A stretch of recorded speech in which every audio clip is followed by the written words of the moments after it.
Good morning and welcome back to BIFA TV, your daily dose of industry information. Today I'm joined once again by Ian Matheson to find out what's going on in the world of logistics. So Ian, thank you so much for joining me. How are you? I'm very well, thank you, Brooke. Thank you for asking. Well, less than a week's time, we've got Mr. Donald Trump taking over as president. And of course, many people are wondering what will be the impacts of one of his primary election promises, tariffs.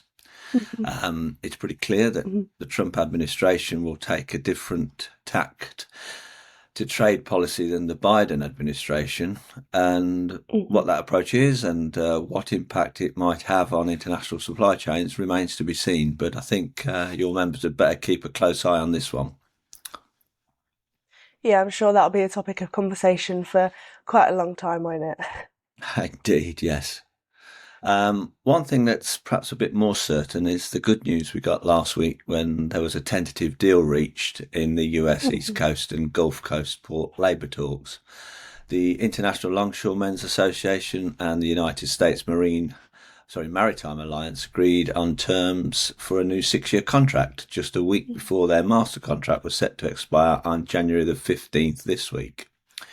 I believe the deal still needs to be ratified by both sides, and an agreement appears to remove the spectre of another strike across East and Gulf Coast ports. I'm sure our members operate in ocean services both to and from the USA. I'm sure they'll be relieved to hear that news. Yes, I'm sure they will. Staying with container shipping, BIMCO reported that at the end of 2024, the container ship order book was 8.3 million TEU, which is a new record, and 4.4 million TEU were contracted during 2024, which is the second highest ever. Making up 92% of the order book capacity are ships of 8,000 TEU or larger, with the largest segment at 46% of the order book consisting of ships in the 12 to 17,000 TEU range.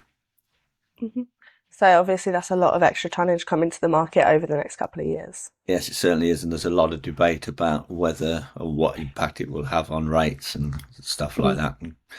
But we'll see. In air freight, in its latest set of figures, IATA revealed that in November last year, the total demand measured in cargo ton kilometres rose for the 16th consecutive month, increasing by 8.2% compared to November 2023 levels.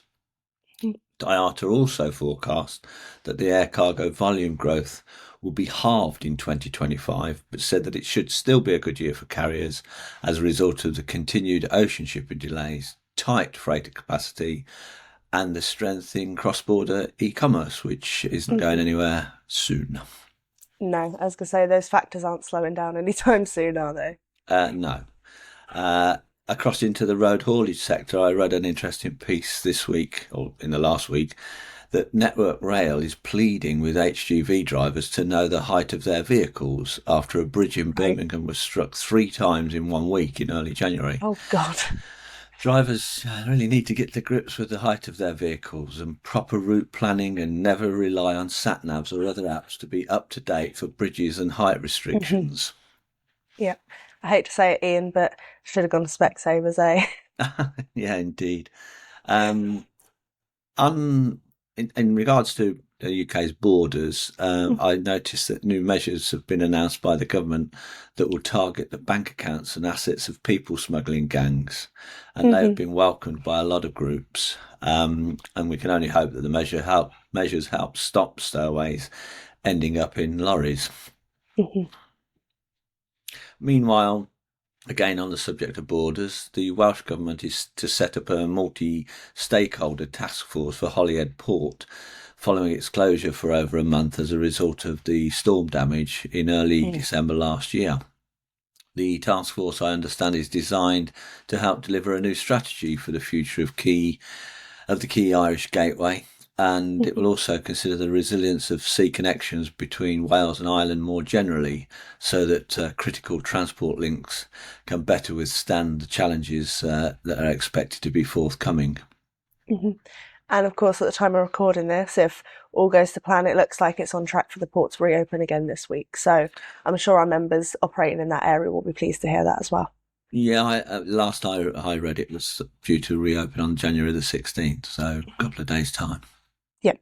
And finally, for today, or for this week, still on the subject of Ireland, keen cyclists amongst BIFA members might want to take note that the International Development Organisation and BIFA charity partner TransAid will hold its next cycle challenge in Ireland on the 24th to the 28th of September.